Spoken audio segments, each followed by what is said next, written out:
നമസ്കാരം. മറുനാടൻ കുറച്ചു മുമ്പ് ഒരു വാർത്ത പുറത്തുവിട്ടിരുന്നു. ഇടപ്പള്ളി ഫ്ലൈ ഓവറിന് മുകളിൽ നിന്നും ദേശീയപാതയിലേക്ക് ചാടിയൊരു യുവാവ് എന്നതായിരുന്നു ആ വാർത്ത. ആ വാർത്തയിൽ നമ്മൾ ഒരു കാര്യം പ്രത്യേകം എടുത്തു പറഞ്ഞിരുന്നു. അതുവഴി കടന്നു വന്നൊരു ഡോക്ടർ വേഗം ഈ ചാടിയ ആളുടെ അടുത്തേക്ക് എത്തുകയും അവിടെ നിന്നും ആ രോഗിയെ മറ്റൊരു വാഹനത്തിലേക്ക് കയറ്റാൻ ശ്രമിച്ചപ്പോൾ അങ്ങനെ കയറ്റരുത് എന്നും ആംബുലൻസിൽ കയറ്റി കൊണ്ടുപോകണമെന്നും ഡോക്ടർ പറഞ്ഞിരുന്നു. അതിനെ തുടർന്ന് തൊട്ടടുത്ത ആശുപത്രിയിൽ നിന്നെത്തിയ ഒരു ആംബുലൻസിൽ കയറ്റിയാണ് ആ രോഗിയെ കളമശ്ശേരി ആശുപത്രിയിലേക്ക് കൊണ്ടുപോയത്. ആലുവ സ്വദേശിയായിട്ടുള്ള മുഹമ്മദ് റഫീഖായിരുന്നു ആ ആത്മഹത്യക്ക് ശ്രമിച്ച ആൾ.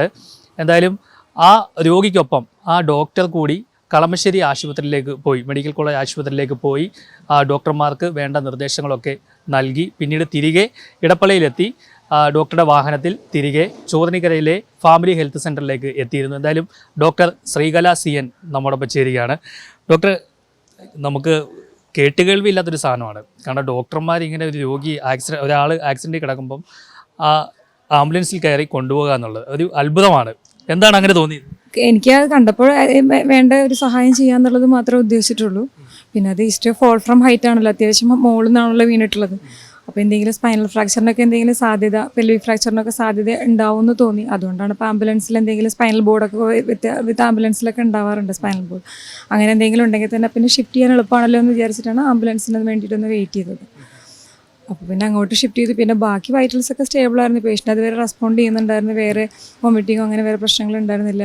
ഹോസ്പിറ്റലിൽ എത്തുന്നവരെയും റെസ്പോണ്ട് ചെയ്യുന്നുണ്ടായിരുന്നു. വൈറ്റൽസ് ഇപ്പം പൾസൊക്കെ ആണെങ്കിലും മോണിറ്റർ ചെയ്യുമ്പോഴും വലിയ പ്രശ്നം തോന്നിയില്ല.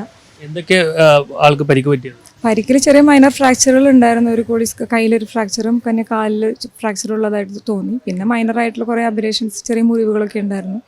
പിന്നെ പെൽവിക്കോ അങ്ങനെ സ്പൈനൽ അങ്ങനെ എന്തെങ്കിലും ഉണ്ടെങ്കിൽ അത് നമുക്ക് നോക്കേണ്ടി വരും. സ്കാനിങ്ങോ എക്സ്റേ ഒക്കെ എടുത്ത് നോക്കേണ്ടി വരും.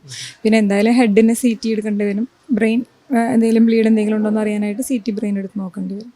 അപ്പോൾ ബാക്കി ഇതൊക്കെയാണ് ചെയ്യാനുള്ളത്. അപ്പോൾ എന്തായാലും അടുത്തുള്ള ഗവൺമെൻറ് ഹോസ്പിറ്റലിലേക്ക്, മെഡിക്കൽ കോളേജിലേക്ക് എത്തിക്കുന്നതാണ് കൂടുതൽ നല്ലതെന്ന് തോന്നി.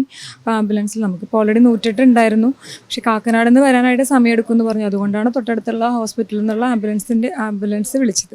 അല്ലെങ്കിൽ നമുക്ക് 108 തന്നെ, നമ്മൾ സാധാരണ ഹോസ്പിറ്റലിൽ 108 വിളിക്കാറുണ്ടായിരുന്നത്.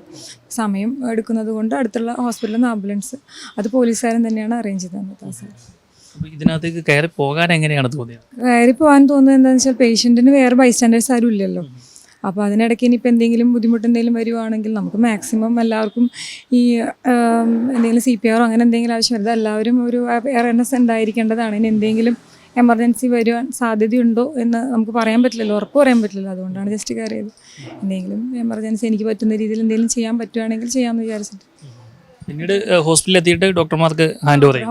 ഹോസ്പിറ്റലിൽ എത്തുന്നത് വരെ പേഷ്യൻ്റ് എന്തായാലും സ്റ്റേബിളായിരുന്നു, റെസ്പോണ്ട് ചെയ്യുന്നുണ്ടായിരുന്നു. അതിനെത്തിയതിന് ശേഷം ഹോസ്പിറ്റലിൽ ബാക്കി ഡോക്ടേഴ്സിൻ്റെ അടുത്ത് നിന്ന് ജസ്റ്റ് ഹിസ്റ്ററി ഒന്ന് പറഞ്ഞതിന് ശേഷം അവർ വേണ്ട എല്ലാ കാര്യങ്ങളും ചെയ്തു. അപ്പോൾ ഞാൻ ഇറങ്ങി. അത്രയാണ് ചെയ്തത്. ആൾക്ക് വലിയ പ്രശ്നങ്ങളില്ല. ബാക്കി CT ചെയ്തു എന്ന് പറഞ്ഞു. ഞാൻ ഒന്ന് വിളിച്ചു നോക്കിയിരുന്നു. CT സ്കാൻ ചെയ്തതിൽ CT ബ്രെയിൻ നോർമലാണ്, വേറെ ബ്രെയിൻ ഇഞ്ചുറീസ് ഒന്നുമില്ല. ബാക്കി എക്സ്റേയും ബാക്കി സ്പൈനൽ സ്കാൻ എടുത്തു എന്നാണ് പറഞ്ഞത്. അതിൻ്റെ റിപ്പോർട്ടൊക്കെ പെൻഡിങ് ആണ്. ഓർത്തോ കാണാനുണ്ടെന്നൊക്കെ പറഞ്ഞു. ഡോക്ടർ എവിടെ വീട്? എവിടെ? പനങ്ങാടാണ് താമസിക്കുന്നത്. അപ്പോൾ എന്നും ഇങ്ങനെ 2 വീലറിലാണോ ഇവിടെ? 2 വീലറിലാണ് കൂടുതൽ ദിവസം വരാറ്. ഇടയ്ക്ക് 4 വീലറിൽ വരും. ഈ വീഴുന്നത് കണ്ടിരുന്നോ? ഞാൻ എൻ്റെ 2 വീലർ പാസ് ചെയ്തതിന് പുറകിലാണ് വീണത്. അപ്പോൾ അതുകൊണ്ട് എല്ലാവരും ഈ ആളുകളൊക്കെ ഇങ്ങനെ ആക്ഷൻ കാണിക്കുന്ന കണ്ടു ഇതിൻ്റെ മുകളിൽ. അപ്പോൾ എന്താണെന്ന് എനിക്ക് മനസ്സിലായില്ല. പിന്നെ ഭയങ്കര ഒരു സൗണ്ടും കേട്ടിരുന്നു, അങ്ങനെ വീണൊരു സൗണ്ട് കേട്ടിരുന്നു. കുറച്ചുകൂടി നേരത്തെ വീണതെങ്കിൽ ഡോക്ടറുടെ ദേഹത്ത് വീണേ? അത് നമുക്ക് പറയാൻ സാധിക്കില്ലല്ലോ അതെങ്ങനെയാണെന്നുള്ളത്. ശരിക്കും സിഗ്നൽ കഴിഞ്ഞ് അടുത്ത വണ്ടി പാസ് ചെയ്തതിന് ശേഷം ആണ് ജസ്റ്റ് ലാസ്റ്റ് ഞങ്ങൾ കടന്നിട്ടുള്ളൂ. അപ്പോഴാണ് അവർ വീഴുന്നത്. വേറെ വണ്ടികളൊന്നും തട്ടാതിരുന്നത് ഭാഗ്യം, അത്രേ പറയാൻ പറ്റുള്ളൂ. ഇവിടെ ചൂണ്ടിക്കരയിൽ എത്ര നാളായി? ഞാനിവിടെ കഴിഞ്ഞ ഡിസംബറിലാണ് ജോയിൻ ചെയ്തത്. വീട്ടിലിപ്പോൾ ഹസ്ബൻഡ്, 2 കുട്ടികൾ. ഹസ്ബൻഡിനോട് പറഞ്ഞു കാര്യം? ഹസ്ബൻഡിനോട് കഴിഞ്ഞിട്ടാണ് ശേഷമാണ് പറയുന്നത്. എന്തായാലും ഒരുപാട് അഭിമാനമുണ്ട്. കാരണം ഡോക്ടർ ഒരു രോഗിക്കൊപ്പം ആ ആംബുലൻസിൽ കയറി, അതായത് ജോലിക്കായി വരികയായിരുന്നു, അതിനിടയിലും ആ രോഗിക്ക് വേണ്ട പരിചരണം നൽകി ഒപ്പം ആ ആംബുലൻസിൽ കയറി കളമശ്ശേരി മെഡിക്കൽ കോളേജിലെത്തി അവിടെ ഡോക്ടർമാർക്ക് ഹാൻഡ് ഓവർ ചെയ്തതിന് ശേഷമാണ് തിരികെ ഇടപ്പള്ളിയിൽ അതേ ആംബുലൻസിലെത്തി 2 വീലർ എടുത്തുകൊണ്ട് വീണ്ടും ഈ കിലോമീറ്ററുകൾ അപ്പുറമുള്ള ചൂണ്ടിക്കര ഫാമിലി ഹെൽത്ത് സെൻ്ററിലേക്ക് എത്തിയത്. എന്തായാലും ഈ ഡോക്ടർക്ക് നമുക്ക് വലിയൊരു കയ്യടി തന്നെ കൊടുക്കാം. PT ഉല്ലാസിനോടൊപ്പം R. പിയൂഷ്, മറുനാടൻ TV, കൊച്ചി.